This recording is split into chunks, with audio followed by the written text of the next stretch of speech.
मुलींचं गुरुकुल करायचं. इथे आहे त्या मुलांचं, तर मुलींचं आणि मुलींनीच ते चालू करावं, मुलींनीच ते सांभाळावं. आणि जास्तीत जास्त मुलींचे प्रश्न आणि अवघड असतात, ते सांभाळून करावं असं मला वाटतं. म्हणून ती जबाबदारी त्यांनी माझ्याकडे दिलेली, ती करणार आहे.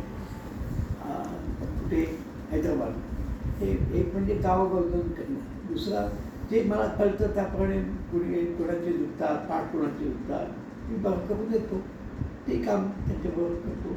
त्यांचं असं म्हणणं की यापुढे तुम्ही इकडे तिकडे जायचंच नाही, हैदराबादला इथेच राहा आणि इथेच मरा हे म्हणतात गोविंदगिरी महाराज. नाही स्वामीनारायण गुरुकुल. स्वामीनारायण. तिथे कसा गेलो अचानक, ते सुद्धा म्हणजे मला सुद्धा आश्चर्य वाटतं. मी गेलो तो नानाजींना भेटायला दिल्लीला, माझ्याबरोबर वसंत पाटील म्हणून होते. सकाळी 7:30ला गेलो, त्यावेळेस नानाजी बाहेरून आले, ते झोपले ते. म्हणून गाडी घ्या आणि अक्षरधाम म्हणून नाही दिल्लीला, तिथे जाऊन बघून यायला गाडी दिली. गेलो तिथे जाऊन पोचून त्यावेळेस 9:30 होतं. तो म्हणजे 10:30च्या आधी आम्ही एंट्री घेतली. मुलगा होता, त्यांनी गेट उघडलं नाही. आम्ही असं इथपर्यंत चालत गेलो, तोपर्यंत जो आम्हाला भगत होता तो धाडकन खाली पडला, आवाजही आला. मी पाहिलं पळून, तर त्याला एपिलेप्टिक अटॅक झाला होता. डोळे असे असे व्हायला लागले, ते दात बसले, अंग थरथरायला लागलं. मी काय परवा केली नाही, धावत गेलो, गेट उघडलं, त्याला गेलो. मला जे पाहिजे मग हे माहीत आहे तेवढे सगळे दाबले. 1 मिनिटात उठून बसला तो मुलगा, 1 मिनिटात, आणि हसायला लागला. तोपर्यंत त्यांचे तिथले मला पण कोणाचं नाव माहीत नाही, पण त्याने आपण नंतर सांगितलं, ते आले धावत. त्यांना माहीत होतं की याला नेहमी अटॅक्स येतात. आणि तोपर्यंत येऊन बसत होता, हसत होता. ते म्हणजे काय झालं, तुम्ही काय केलं, काय जादू केली? म्हटलं जादू नाही आहे, ते बिंदू असतात, दाबले, ते ठीक झालं. ते म्हणाले माझे खांदा भयंकर होतो, काय करता येईल का, बघूया. ते पॉईंट्स आहेत ते सगळे दाबले आणि ते हात हलायला लागला त्याचा. ते आश्चर्य वाटले.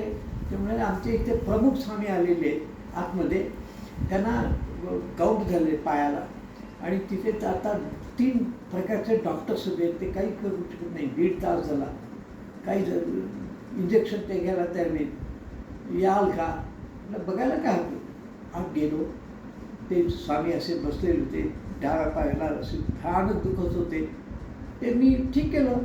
2-3 मिनटात तो माणूस ओढत होता, तो हसायला लागला.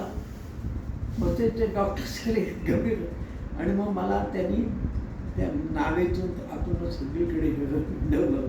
आणि मग ते म्हणाले आमच्या हैदराबादला एक गुरुकुल आहे, तिथं चाल का योग शिकवायला? तर जाईल ना.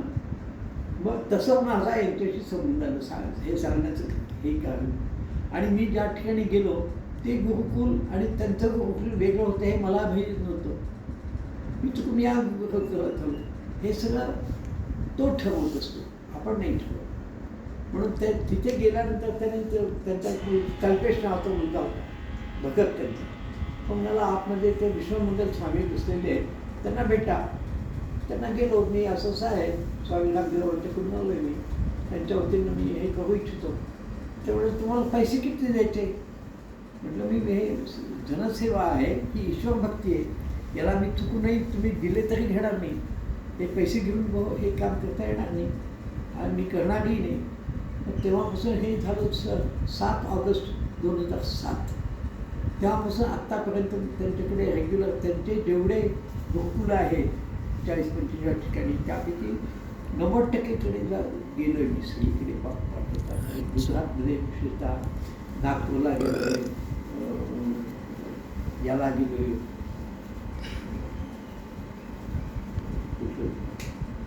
मध्य प्रदेशमध्ये अनेक सगळीकडे गेलो, दिल्लीला गेलो आहे. त्यांच्या जेवणाचं कसं काय तुमचं रोजचं? मग त्या एकदा जेवतो दुपारच्या वेळी. दुपारीच नाश्ता? रात्री काही नाही. नाश्ता नाश्ता सकाळी असतो. करता नाश्ता? नाश्ता आणि दुपार जेवण. चहा चहाची मला चवही माहिती नाही. कॉफी पीत असे, पण बायको गेल्यानंतर तिला मी कॉफी पिणं आवडायचं नाही. मी बायकोची किंमत ती गेल्यानंतर जास्त कळते.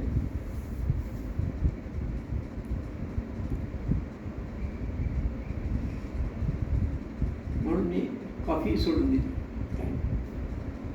अच्छा. खूप झालं आता.